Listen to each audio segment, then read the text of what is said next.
Chers téléspectateurs, chères téléspectatrices, chers internautes, bonjour.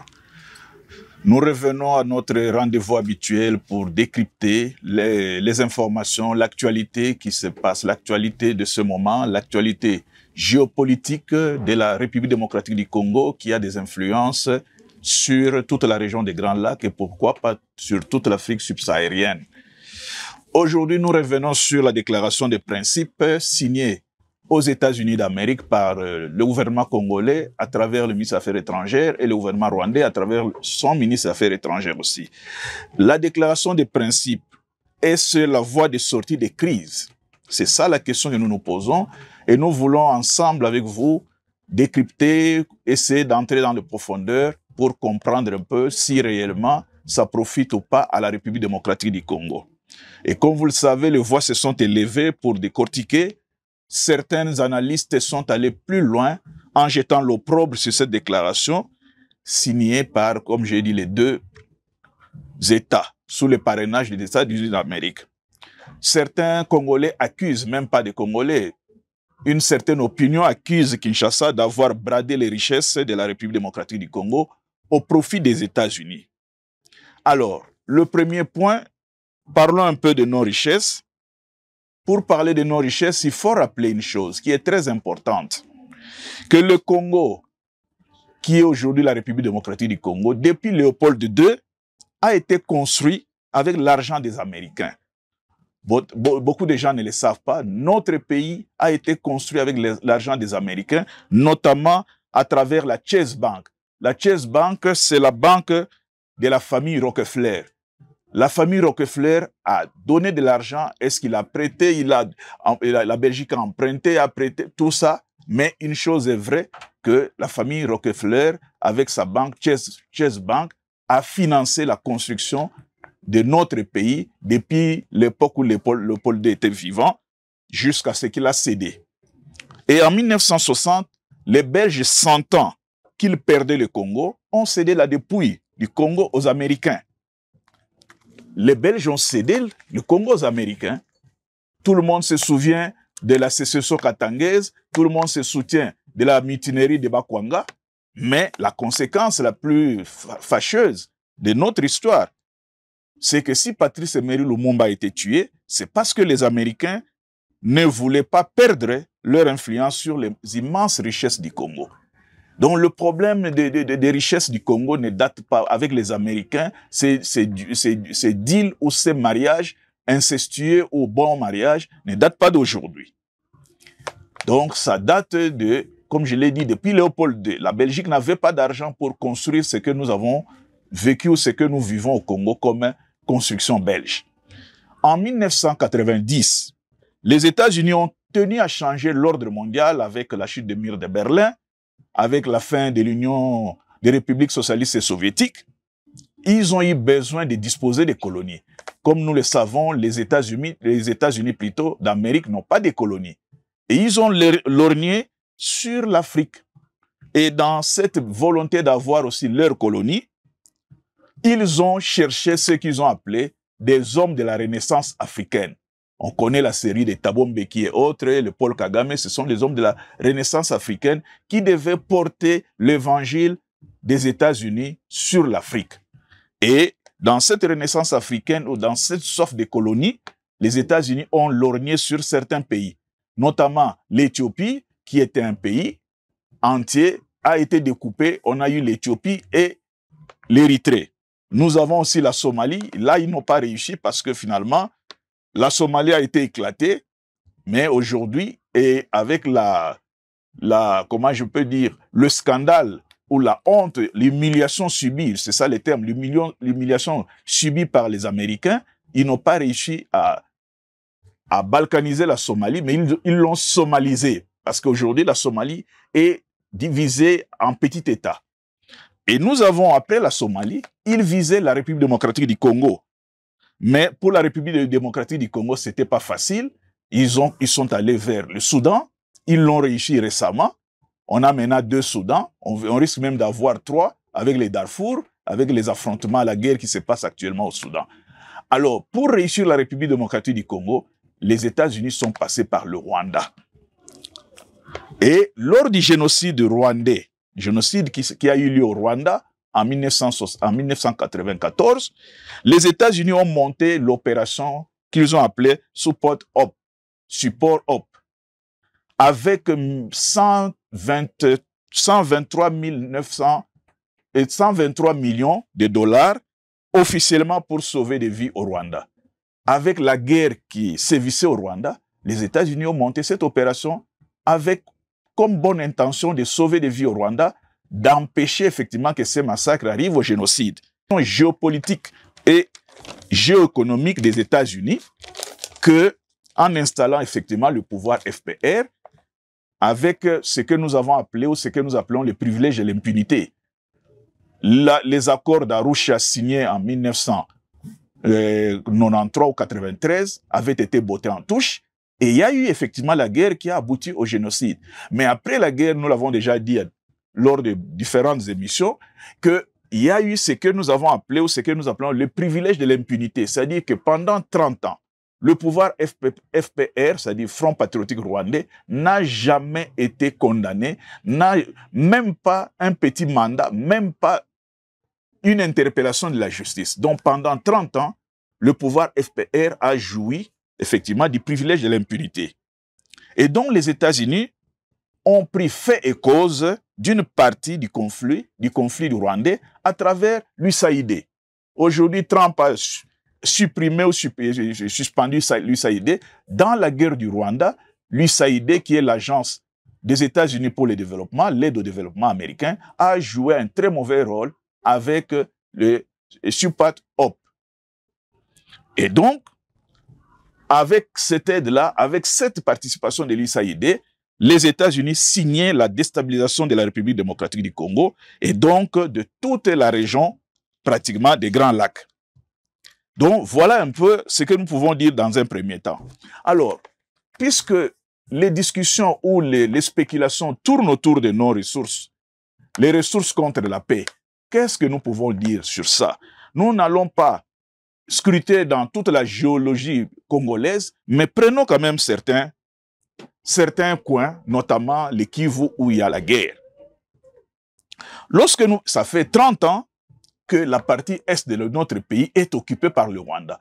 On peut tout dire, depuis 1996 jusqu'à aujourd'hui, la partie est, le nord Kivu, le sud Kivu et même l'Ituri est occupée, a été même gérée par le Rwanda et l'Ouganda.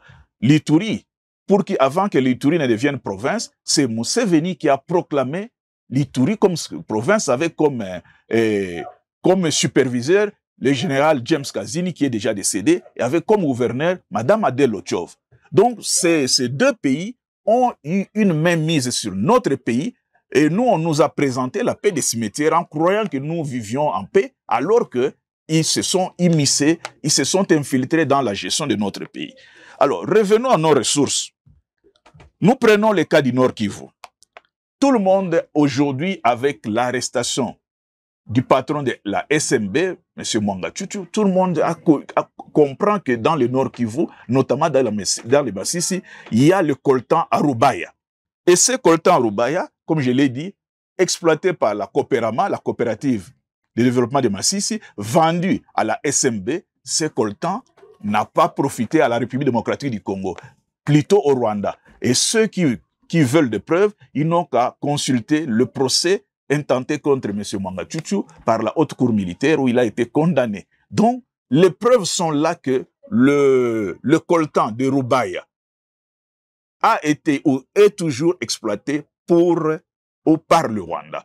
Et lorsque Bunagana tombe, beaucoup de gens n'ont jamais su pourquoi l'armée ougandaise a aidé le M23 et la RDF à prendre Bunagana. C'était simple, c'était stratégique. Pourquoi? Parce que dès le moment où les FRDC protégeaient stratégiquement la ville de Goma et avec l'état de siège contrôlaient les frontières, la prise de Bunagana a permis à l'Ouganda de récupérer le coltan qui sortait de Goma et qui ne pouvait plus sortir par Goma, qui devait passer par l'Ouganda, Tchanika et le Rwanda. Donc c'est aussi, cette implication de l'Ouganda a été aussi stratégique ou économique. Donc le coltan dont nous parlons n'a pas profité ou ne profite pas à la République démocratique du Congo. Nous avons les niobium ou le pyrochlore. Nous l'avons déjà dit. Pyrochlore, c'est une matière qui résiste à la haute température et qui sert à la fabrication de fusées. Ces pyrochlore ou ces niobium se trouvent à Lueche. Lueche, c'est dans le Rutshuru, à la frontière entre les territoires de Lubero et les territoires de Rutshuru. Aujourd'hui, Lueche est occupé par le M23. Donc, le pyrochlore ne profite pas à la République démocratique du Congo. Alors que nous sommes dans une paix des cimetières. Ceux qui disent non, nos richesses risquent d'être vendues, nous avons cité le pyrochlore. Allons dans le parc. Nous avons le parc national de Virunga, le plus vieux parc d'Afrique. Prenons simplement deux exemples. Lorsque vous êtes à Ishasha, il y a la rivière Lolimbi qui sépare le Congo de l'Ouganda. Les hippopotames qui sont dans la rivière Lolimbi, à cause de présence de groupes armés, à cause de l'occupation, les hippopotames, ils fuient vers l'Ouganda. Donc, lorsqu'on fait les tableaux, ces hippopotames qui, en principe, sont congolais ou congolaises, deviennent des hippopotames ougandaises. Nous prenons les gorilles des montagnes.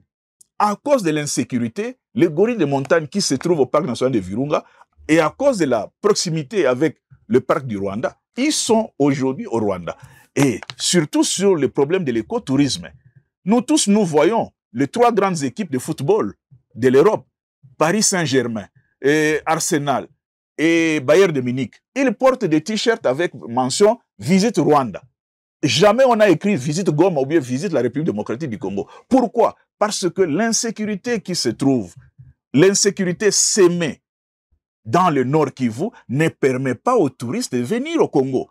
Les touristes qui devaient visiter le Congo, ils passent effectivement par le Rwanda et les bénéfices touristiques sont récupérés par le Rwanda. Donc, sur le point du Nord Kivu, nous pouvons déjà dire que nous ne sommes pas en paix parce que les richesses ou les matières premières, les matières précieuses, les ressources naturelles du Nord Kivu ne profitent pas à la République démocratique du Congo. Ça, c'est un fait. Nous pouvons prendre le deuxième fait. Le Sud Kivu avec l'or. Tout le monde a suivi le problème, la problématique de l'or lorsque on a vendu ou la République démocratique du Congo a décidé que l'or puisse être traité par Primeria.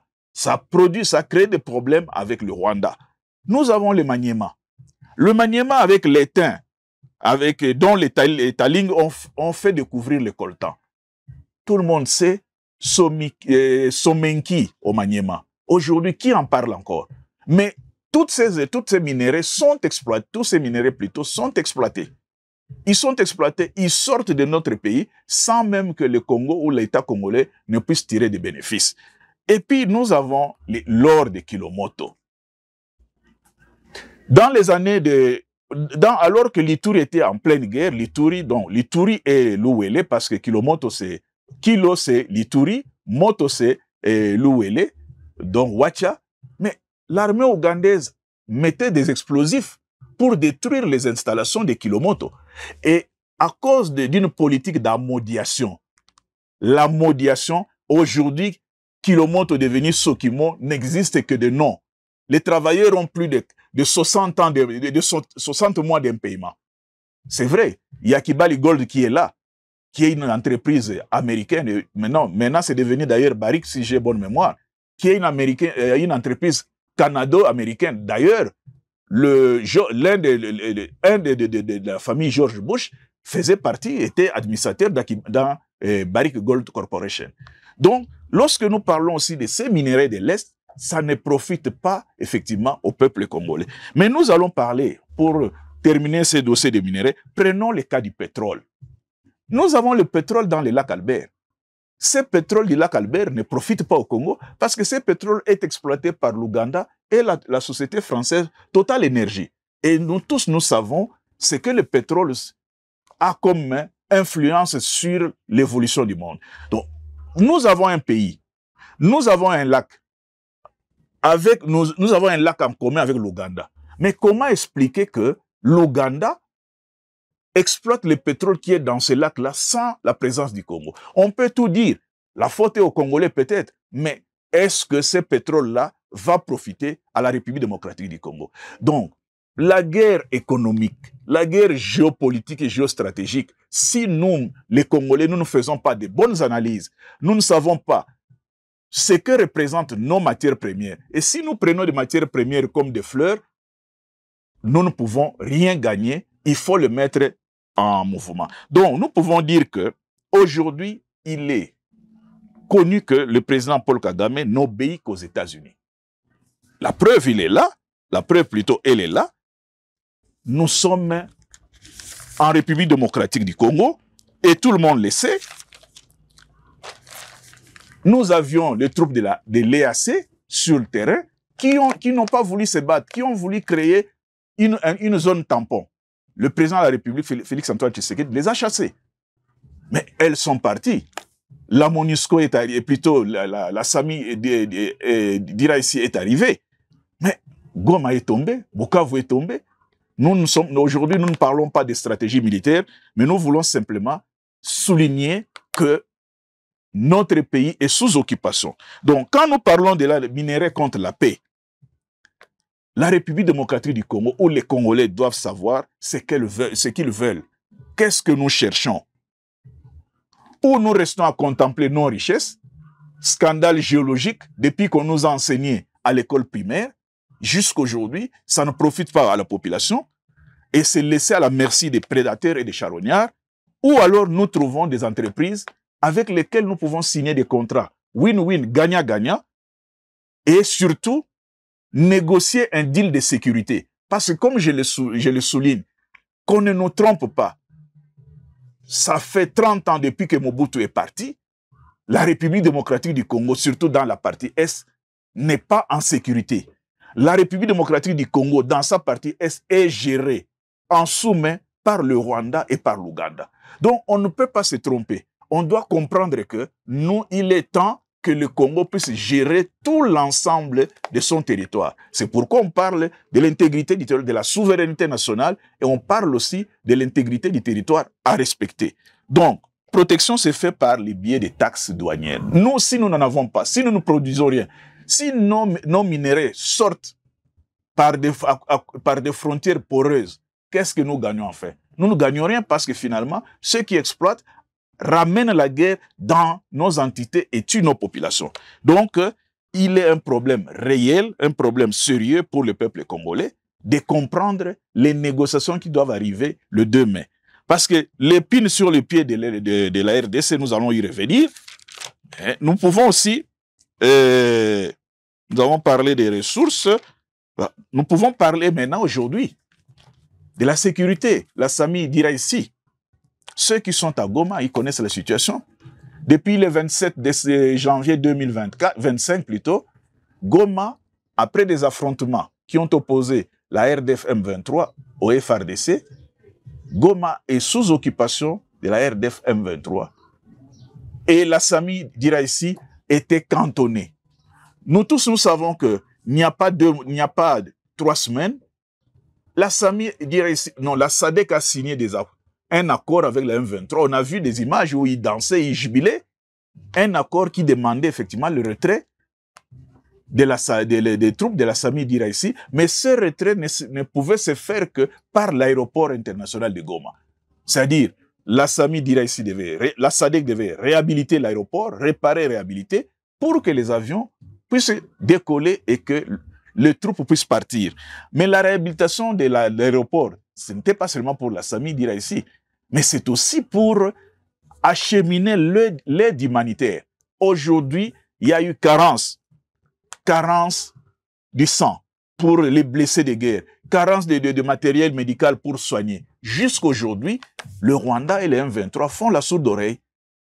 On a beau demander leur conscience, personne n'a bougé. Cela signifie effectivement qu'ils contrôlent tout l'Est de la République démocratique du Congo, et c'est pourquoi il faut qu'il y ait une force pour les faire partir.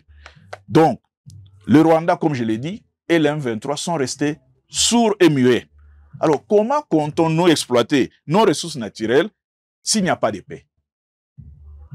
Comment comptons-nous exploiter nos ressources naturelles si le Rwanda s'est assis sur notre sol? Donc, certains Congolais font semblant, comme si la RDF ne nous a pas vaincus à Goma et Bukavu.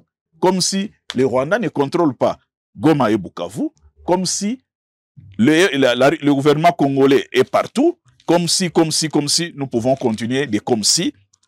Enfin, nous devons le dire, nous l'avons dit ici, nous devons savoir ce que nous voulons, ce que nous cherchons et pourquoi nous sommes arrivés à ce niveau-là. Donc, est-ce qu'il faut aujourd'hui négocier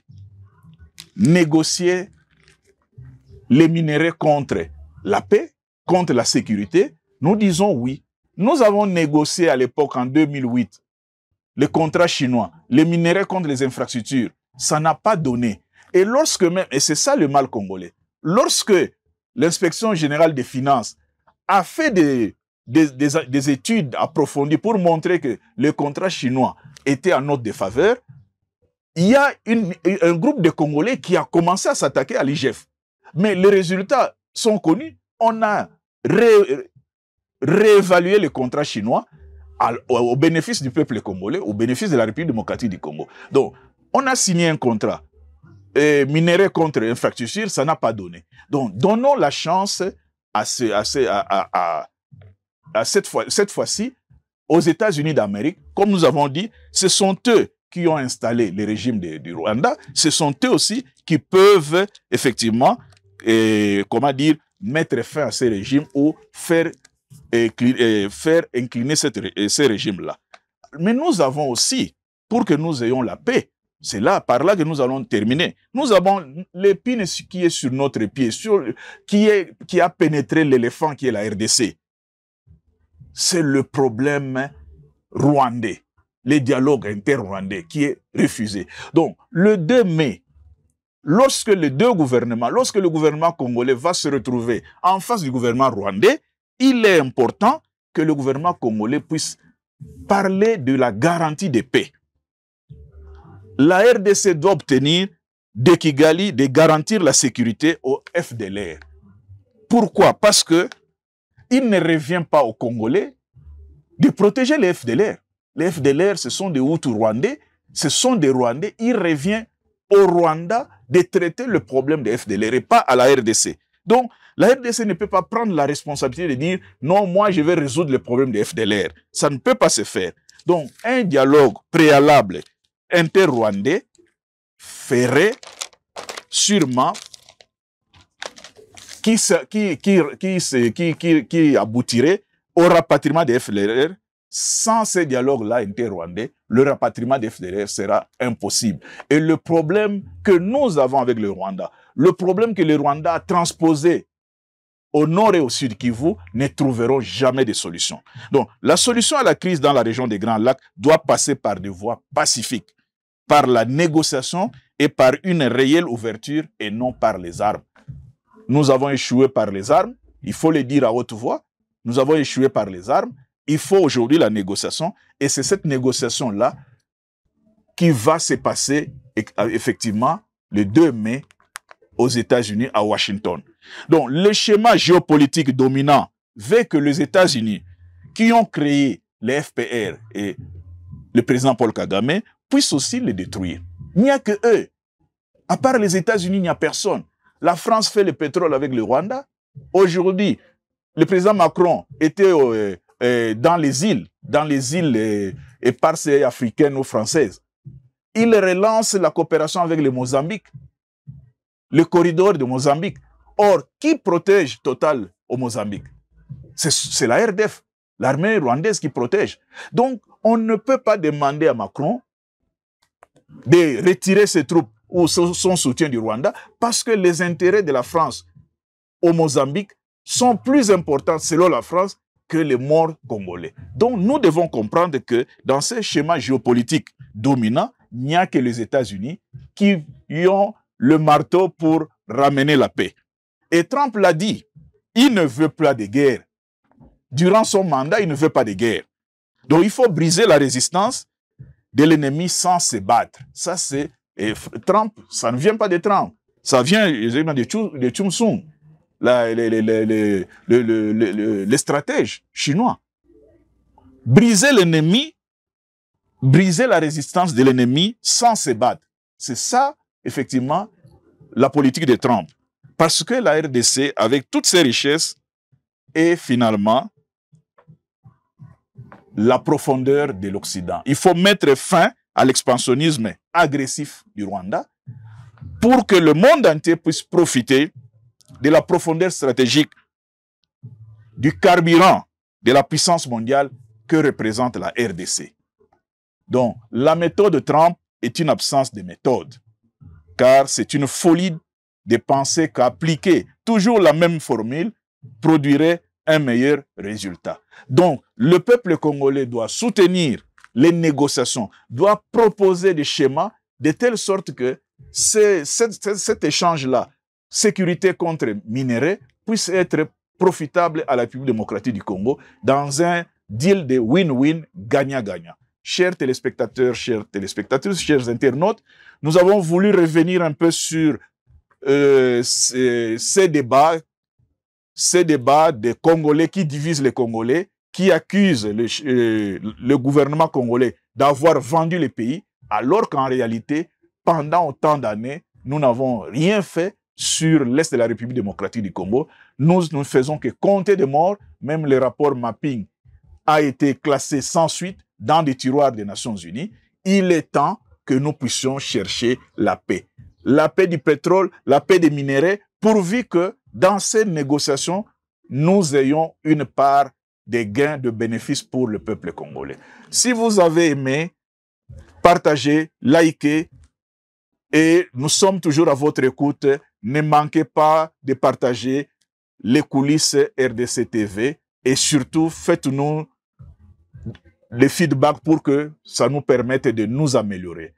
Merci beaucoup. Nous vous souhaitons bonne journée et le rendez-vous est pris à la prochaine occasion.